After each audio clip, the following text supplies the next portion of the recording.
تعالى وبركاته.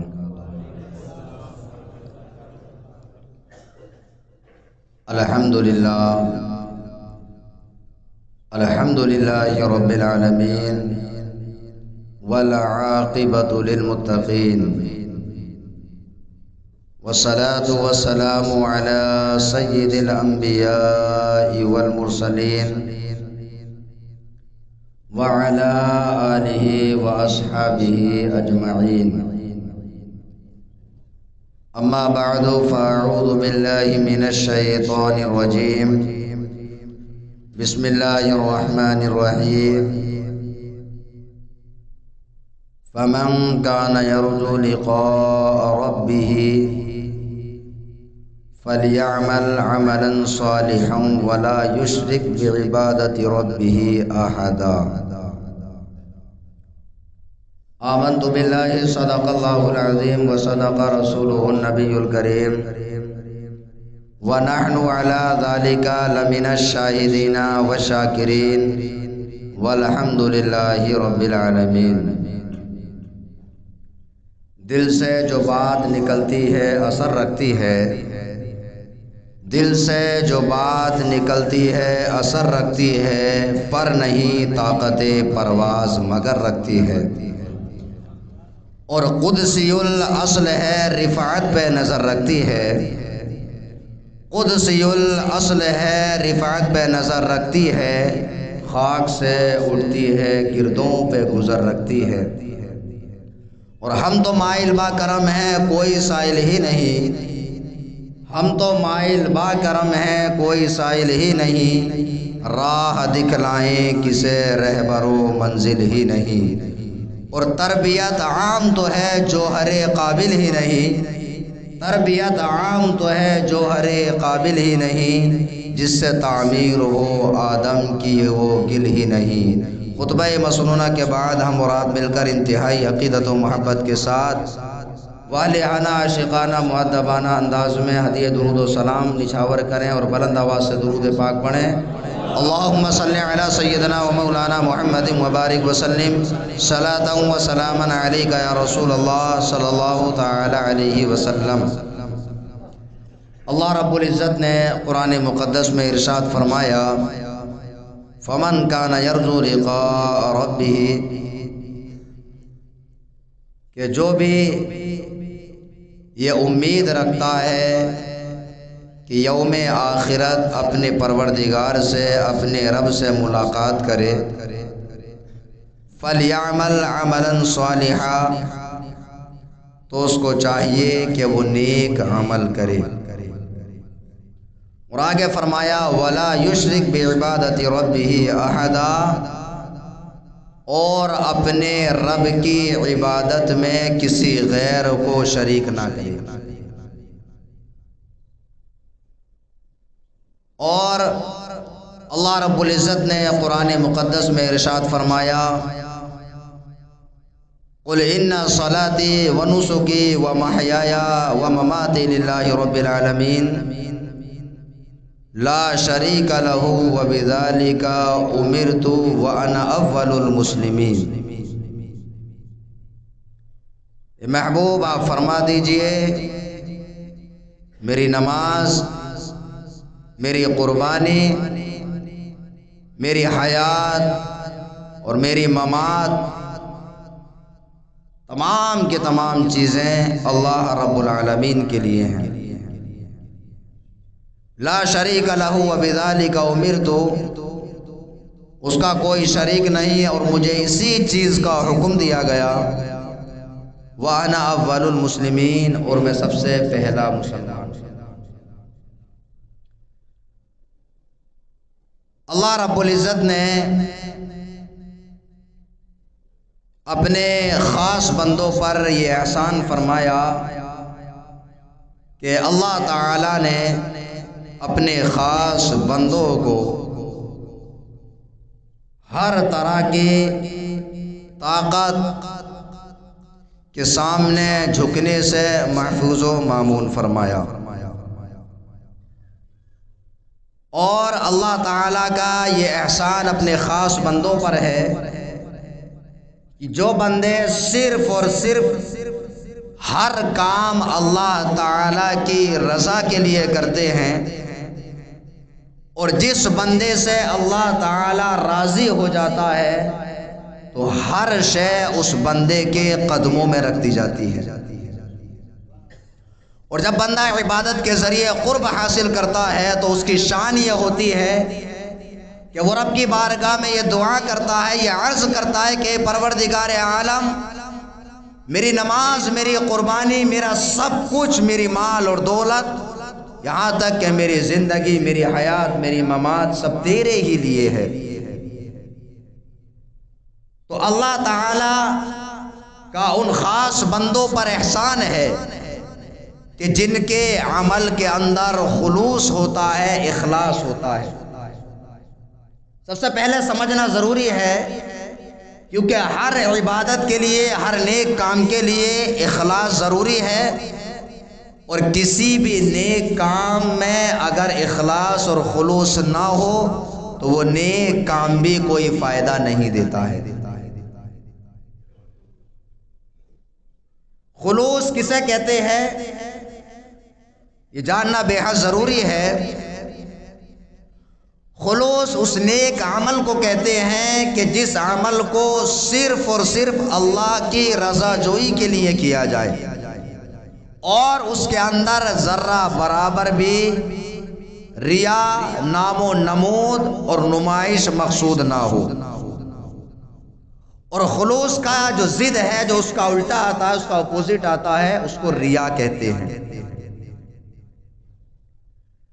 مثال کے طور پہ کوئی انسان نماز پڑھے، روزہ رکھے، یہاں تک کہ جہاد بھی کرے، اور اس میں اللہ تعالی کی رضا مقصود نہ ہو، تو یہ عمل بھی انسان کو کوئی فائدہ نہیں دیتا ہے۔ اللہ کے رسول صلی اللہ تعالی علیہ وسلم کا فرمان منقول ہے کہ سرکار دو عالم صلی اللہ علیہ وسلم نے ارشاد فرمایا کہ ایک ایسے شخص کو حشر کے میدان میں لایا جائے گا کہ جس نے اللہ کی راہ میں جہاد کیا، یہاں تک کہ جہاد کرتے کرتے وہ اللہ کی راہ میں شہید ہو گیا۔ اللہ تعالیٰ اس سے پوچھے گا، اے میرے بندے، میں نے تجھ پر انعام کیا، احسان کیا، تجھے اپنی نعمتیں عطا فرمائی، اے میرے بندے تو نے میرے لیے کون سا کام کیا، میرے لیے کیا لے کر کے آیا ہے؟ تو بندہ اللہ کی بارگاہ میں عرض کرے گا کہ پروردگار عالم، میں نے تیری رضا کے لیے، اعلاء کلمت الحق کے لیے جنگ کی، جہاد کیا، یہاں تک کہ اپنے خون کے آخری قطرے تک جنگ کرتا رہا اور اپنی جان کو تیری راہ میں قربان کر دیا۔ اللہ رب العزت اس بندے سے فرمائے گا کہ اے میرے بندے، تو نے جو یہ جہاد کیا، تو تیرا جہاد کرنا یہ نام و نمود کے لیے تھا، اس لیے کہ تیری تمنا یہ تھی کہ تو جہاد کرے اور تجھے لوگ شجاع اور بہادر کہیں اور تجھے مال غنیمت حاصل ہو، اور یہ تمام کی تمام چیزیں تجھے دنیا میں مل چکی، اس لیے آخرت میں تیرا کوئی حصہ نہیں ہے، اور اس شخص کو پکڑ کر کے جہنم میں ڈال دیا جائے۔ اب اسی طرح سے اللہ کے رسول صلی اللہ علیہ وسلم نے ارشاد فرمایا کہ ایک ایسے قرآن کے پڑھنے والے کو لایا جائے گا اور اس سے پوچھا جائے گا کہ اے میرے بندے، میں نے تجھ پر اپنی نعمتیں، تمام کی نعمتیں عطا فرمائی، اور تو نے میری نعمتوں سے فائدہ حاصل کیا، اے میرے بندے تو یہ بتا تو میرے لیے کیا لے کر کے آیا ہے؟ وہ بندہ اللہ کی بارگاہ میں عرض کرے گا کہ اے پروردگار عالم، میں نے علم حاصل کیا اور لوگوں تک علم کو پہنچایا۔ اللہ تعالیٰ اس بندے سے ارشاد فرمائے گا کہ تو نے علم اس لیے حاصل کیا اور علم کو اس لیے پھیلایا تاکہ لوگ تیری تعریف کریں، تجھے بڑا عالم کہیں، اور یہ تجھے دنیا میں مل چکا ہے اور آخرت میں تیرے لیے کوئی حصہ نہیں ہے، اور اس شخص کو بھی جہنم میں ڈال دیا جائے گا۔ آگے اللہ کے رسول صلی اللہ تعالی علیہ وسلم ارشاد فرماتے ہیں کہ ایک ایسے سخی شخص کو لایا جائے گا کہ جو اللہ کی راہ میں اپنے مال کو خرچ کرتا تھا، اور اس سے اللہ رب العزت پوچھے گا، اے میرے بندے، میں نے تجھے مال عطا فرمایا اور تجھے طرح طرح کی نعمتیں عطا فرمائی، اے میرے بندے تو یہ بتا میری رضا کے لیے تو کون سا عمل کر کے آیا اور میرے لیے کیا لے کر کے آیا ہے؟ وہ بندہ اللہ کی بارگاہ میں عرض کرے گا، اے پروردگار، تو نے مجھے نعمتیں عطا فرمائی، مال عطا فرمایا، اور میں نے اس مال کو تیری راہ میں خرچ کیا، تو اللہ تعالی ارشاد فرمائے گا کہ اے میرے بندے، تو نے یہ مال اس لیے خرچ نہیں کیا کہ اللہ کی رضا جوئی حاصل کرے، بلکہ تو نے مال اس لیے خرچ کیا تاکہ تجھے لوگ سخی سمجھیں اور تاکہ تجھے لوگ بڑا دیانتدار سمجھیں اور غریبوں کی مدد کرنے والا سمجھیں، یہ کہہ کر کے اس شخص کو بھی جہنم میں ڈال دیا جائے گا۔ اب مسلمانوں، اس سے پتہ یہ چلا کہ اگر کوئی عمل انسان ایسا کرتا ہے کہ جس کے اندر خلوص نہ ہو، ریا ہو، اسی کو شرک فی العبادت کہا جاتا ہے، اور شرک فی العبادت حقیقتاً شرک نہیں ہوتا ہے، اور شرک فی العبادت کو مشرک نہیں کہا جاتا ہے، لیکن اس شخص کو ریاکار کہا جاتا ہے۔ اور ریاکار کا مقام یہ ہے، اگرچہ دنیا والے اس کو نیک سمجھتے رہیں، اگرچہ دنیا والے اس کی تعریف کرتے رہیں، لیکن اللہ کی بارگاہ میں اس کا کوئی مقام اور مرتبہ نہیں ہے۔ لیکن اس کے برخلاف جس انسان کے اندر خلوص ہوتا ہے، جو انسان اللہ کی رضا کے لیے کوئی عمل کرتا ہے، اگرچہ لوگ اس کو پاگل کہتے رہیں، دیوانہ کہتے رہیں، اس کی برائی کرتے رہیں، لیکن اللہ کی بارگاہ میں اس کا یہ مقام ہوتا ہے کہ پروردگار عالم اس سے راضی ہو جاتا ہے، اور پروردگار عالم ساری دنیا کو اس کے قدموں میں لا کر کے رکھ دیتا ہے۔ اب دیکھیے، اس لیے انسان کو چاہیے کہ اپنے ہر عمل میں ریاکاری اور دکھاوے سے بچنا چاہیے، اور ہر کام اللہ کی رضا کے لیے کرنا چاہیے۔ یہاں تک کہ اللہ کے رسول صلی اللہ تعالی علیہ وسلم نے ارشاد فرمایا کہ صدقہ اس طرح سے کرو کہ ایک ہاتھ سے صدقہ کیا اور دوسرے ہاتھ کو پتہ نہ لگے۔ لیکن آج دیکھیے کہ انسان اپنے نام کو بلند کرنے کے لیے، اپنی نمائش کے لیے انسان اپنے مال کو خرچ کرتا ہے، اور یہ عمل اللہ کی بارگاہ میں بالکل بھی قبول نہیں، اور ایسے عمل کو شرک فی العبادت کہا جاتا ہے۔ اور اس کے برخلاف اخلاص کا مقام اور مرتبہ یہ ہے کہ جس عمل کے اندر خلوص ہو، بندوں کی رضا جوئی حاصل کرنا مقصود نہ ہو، صرف اور صرف اس کا مقصد اللہ کی رضا ہو، تو وہ عمل اگر تھوڑا بھی ہو تو اللہ کی بارگاہ میں مقبول ہوتا ہے۔ تاریخ میں ایک نام گزرا ہے کہ جن کو حضرت عبداللہ ابن زید کہا جاتا ہے۔ حضرت عبداللہ ابن زید رضی اللہ تعالیٰ عنہ، آپ وہ شخص ہیں کہ اپنی پوری زندگی عبادت و ریاضت میں گزار دی، اور آپ نے کہ کہیں عبادت میں خلل واقع نہ ہو جائے اس لیے آپ نے شادی بھی نہیں کی، اور سن کبری تک پہنچ گئے، آپ بڑھاپے کے عالم میں پہنچ گئے، اور آپ نبی کریم صلی اللہ علیہ وسلم کی حدیث پاک کا مطالعہ فرما رہے تھے کہ حدیث پاک میں آپ نے پڑھا کہ اللہ کے رسول صلی اللہ تعالی علیہ وسلم نے ارشاد فرمایا کہ جنت میں ہر اس شخص کی شادی کر دی جائے گی کہ جس کا دنیا میں نکاح نہیں ہوا ہوگا۔ حضرت عبداللہ ابن زید رضی اللہ تعالیٰ عنہ نے جب یہ پڑھا تو آپ کے دل میں خیال پیدا ہوا کہ میری پوری زندگی گزر گئی، بڑھاپے کا عالم ہے، میں نے شادی نہیں کی، لیکن جنت میں میری شادی ضرور ہوگی۔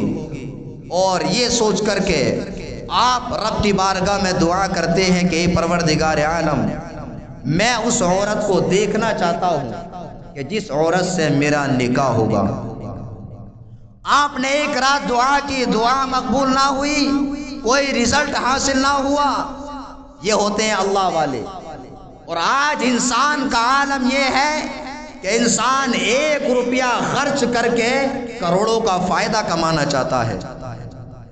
انسان کہیں پر 1 روپیہ خرچ کرتا ہے اور کروڑوں کمانا چاہتا ہے۔ اور آج بھی مسجد میں کتنے لوگ ایسے بیٹھے ہوں گے کہ جن کی 10 سال پہلے ایک کوئی تمنا ہوگی کہ مجھے یہ چیز حاصل ہو جائے، آج ان کو حاصل ہو گئی، لیکن ان کا حال دیکھیے کہ اس سے بھی آگے کی سوچ رہے ہیں کہ اس سے بھی بڑا کچھ ہوگا۔ تو حضرت عبداللہ ابن زید رضی اللہ تعالیٰ عنہ نے دعا کی، دعا کرنے کے بعد آج کے لوگوں کی طرح بے چین نہ ہوئے کہ میری دعا قبول کیوں نہیں ہوئی، میں تو اے پروردگار تیری عبادت کرتا ہوں۔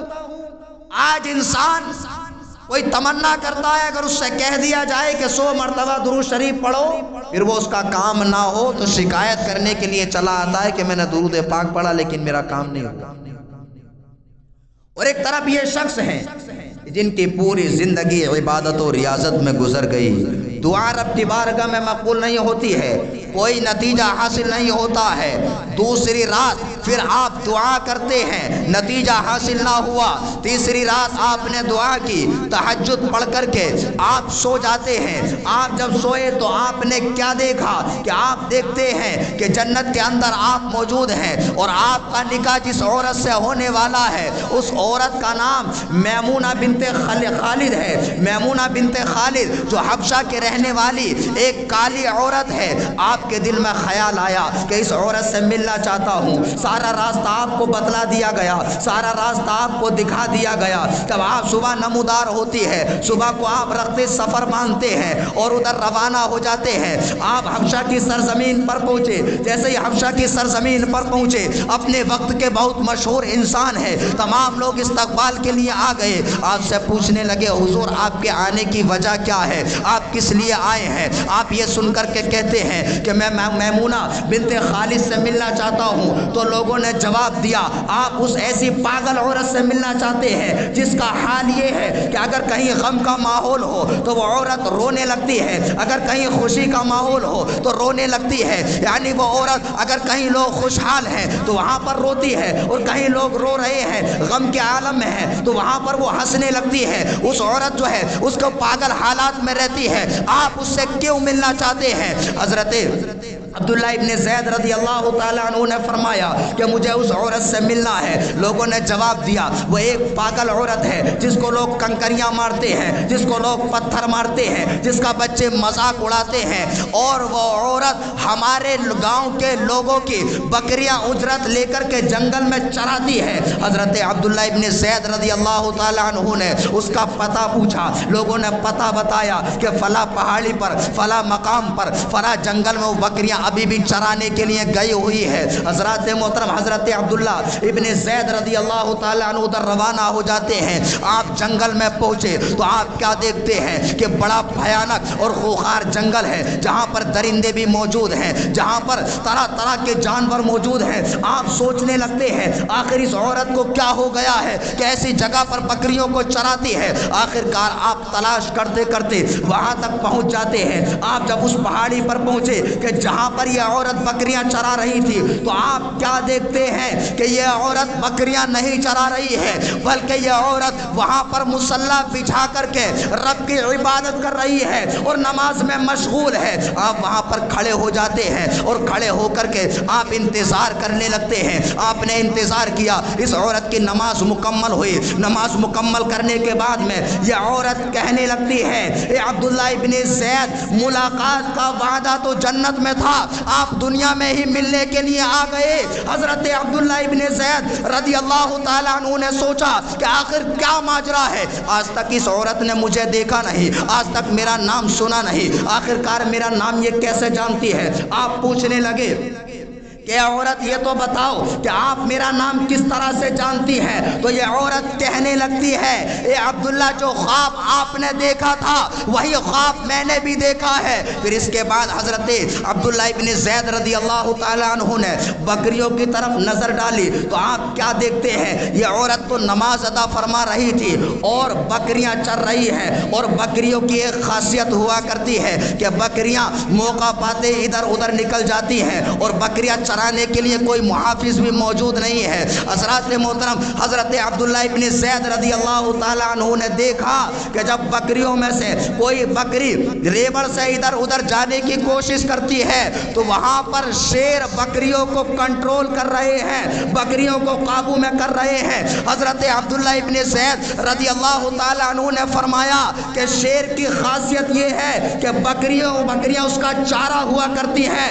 بکریاں اس کی خوراک ہوا کرتی ہیں۔ آخر ماجرا کیا ہے؟ یہ بکریوں میں اور شیروں میں دوستی کب سے ہو گئی؟ بکریاں اور شیر ایک ساتھ کیسے رہنے لگے؟ تو حضرت میمونہ نے فرمایا کہ عبداللہ، ماجرا یہ ہے، من کان للہ کان اللہ لہ، یعنی جو انسان اللہ کا ہو جاتا ہے اللہ اس کا ہو جاتا ہے، یعنی جس کے عمل کے اندر خلوص ہوتا ہے اللہ تعالیٰ ساری کائنات کو اس کے قدموں میں لا کر کے رکھ دیتا ہے۔ تو یہ حضرت میمونہ رضی اللہ تعالی عنہا ہیں۔ آپ سے حضرت عبداللہ ابن زید نے پوچھا کہ آپ بکریاں کیوں چراتی ہیں؟ آپ نے فرمایا کہ میں بکریاں اس لیے چراتی ہوں کہ بکریاں چرانا ایک بہانہ ہے کہ کوئی یہ سمجھ نہ پائے یہ اتنی عبادت گزار ہے، تہجد گزار ہے۔ تو اسے کہتے ہیں عمل۔ عمل کو چھپایا جاتا ہے، عمل کی لوگوں کے سامنے نمائش نہیں کی جاتی۔ لوگ اس عورت کو دیوانہ سمجھتے، بچے پتھر مارتے، لیکن اللہ کی بارگاہ میں مقام یہ ہے، درندے کے جس کی خاصیت ہوتی ہے چاہے اس کے سامنے کوئی جانور آ جائے یا انسان آ جائے، درندے کا کام ہوتا ہے پھاڑ کر کے کھانا، لیکن ان کا مقام یہ ہے کہ جب درندے بھی آتے ہیں تو آپ کو کوئی تکلیف نہیں پہنچاتے ہیں بلکہ آپ کے تابعدار رہتے ہیں اور آپ کی بکریوں کی حفاظت فرماتے ہیں۔ تو بتانے کا مقصد یہ ہے کہ اپنے عمل کے اندر خلوص پیدا کرنا چاہیے، اور اس سے وہ لوگ سبق حاصل کریں۔ ایک تو ہے عبادت کرنا اور ریا و نمود کے لیے عبادت کرنا، اور ایک یہ ہے کہ عبادت بالکل ہی نہ کرنا۔ یہ دونوں چیزیں غلط ہیں۔ اس لیے انسان کو عبادت بھی کرنا ہے اور عبادت کو ریاکاری سے بچانا بھی ہے۔ وہ عبادت چاہے وہ نماز ہو یا کوئی بھی عمل ہو، اس کو ریاکاری سے بچانا بے حد ضروری ہے۔ اور دیکھیے ایک بات ذہن نشین رہے کہ انسان جب کوئی بھی نیک عمل کرے تو اس کے دل میں یہ خیال نہیں ہونا چاہیے کہ میرے اس عمل کو لوگ دیکھیں گے تو لوگ اس عمل کو دیکھ کر کے خوش ہوں گے۔ اگر اس کے دل کے اندر یہ خیال ہے تب یہ ریاکاری کے زمرے میں آتا ہے۔ اور اگر انسان عبادت یا نیک عمل صرف اللہ کی رضا جوئی کے لیے کرتا ہے، پھر لوگ اس کو دیکھتے ہیں اور دیکھ کر کے اس کی تعریف اور توصیف کرتے ہیں اور اس کو تعظیم کی نگاہ سے دیکھتے ہیں، پھر یہ ریاکاری میں نہیں آتا ہے بلکہ یہ شان اس کو اللہ تعالیٰ نے عطا کی۔ تو انسان کے دل کے اندر یہ خیال پیدا نہیں ہونا چاہیے کہ میرے اس عمل سے لوگ خوش ہوں گے یا ناراض ہوں گے۔ ہر کام اللہ کی رضا کے لیے ہونا چاہیے۔ اور اللہ کے رسول صلی اللہ تعالی علیہ وسلم سے جب حضرت جبریل امین نے سوال کیا اخبرنی عن الاحسان، یا رسول اللہ صلی اللہ علیہ وسلم احسان اور اخلاص کیا ہے، تو سرکار دو عالم صلی اللہ علیہ وسلم نے ارشاد فرمایا ان تعبد اللہ کأنک تراہ فإن لم تکن تراہ فإنہ یراک، کہ اخلاص یہ ہے کہ تم عبادت اس طرح سے کرو کہ گویا تم اللہ تعالیٰ کو دیکھ رہے ہو۔ اور جب انسان کے دل کی یہ کیفیت ہو کہ وہ اللہ کو دیکھ رہا ہے تو اس انسان کے دل کے اندر دنیا کا خیال آ ہی نہیں سکتا۔ اور پھر ایک آسان طریقہ بھی بتا دیا کہ اگر کسی انسان کی یہ کیفیت نہ بن پائے کہ وہ اللہ کو دیکھ رہا ہے، فَإِن لَمْ تَكُنْ تَرَاهُ فَإِنَّهُ يَرَاكَ، تو اس انسان کو یہ تصور کرنا چاہیے کہ اللہ مجھے دیکھ رہا ہے۔ اور ہر انسان کا، ہر مسلمان کا یہ ایمان اور عقیدہ ہے کہ انسان جس حال میں ہو اللہ تعالیٰ دیکھ رہا ہے۔ کیا وجہ ہے کہ انسان ہر وہ کام کہ جس کو اپنی اولاد کے سامنے کرتے ہوئے شرم محسوس کرتا ہے، تو کبھی انسان کے دل کے اندر یہ خیال آیا کہ جو فعل آپ دنیاوی لوگوں کے سامنے نہیں کر سکتے اس کو چھپ کر کے آپ گھر کے اندر کرتے ہیں، اور اللہ کی شان یہ ہے کہ اللہ تعالیٰ آپ کسی بھی جگہ رہو، ہر جگہ آپ کو دیکھ رہا ہے۔ آپ کا کوئی بھی عمل اللہ تعالیٰ سے پوشیدہ نہیں ہے۔ اس لیے ہماری آج کی چھوٹی سی باتوں کا لب و لباب یہ کہ انسان کو اپنے عمل میں خلوص پیدا کرنا چاہیے اور ہر طرح کی ریاکاری سے اپنی عبادت کو بچانا چاہیے۔ اس کا یہ مطلب نہیں ہے کہ جو عبادت کرے اور اس میں ریاکاری ہو تو وہ جہنم میں جائے گا، اس لیے چاہیے کہ بالکل ہی نماز ہی چھوڑ دو، کوئی عبادت نہ کرو۔ عبادت نہ کرنا یہ ایک گناہ، اور اس کے اندر ریاکاری پیدا کرنا یہ بھی ایک گناہ۔ اس لیے عبادت بھی کرو، ریاکاری سے بھی بچاؤ۔ اللہ رب العزت کی بارگاہ میں دعا ہے کہ پروردگار عالم ہم تمام کی عبادتوں میں خلوص پیدا فرمائے اور ہر طرح کی ریاکاری سے محفوظ و مامون فرمائے۔ آمین۔ وآخر دعوانا ان الحمد للہ رب العالمین۔ السلام علیکم ورحمۃ اللہ وبرکاتہ۔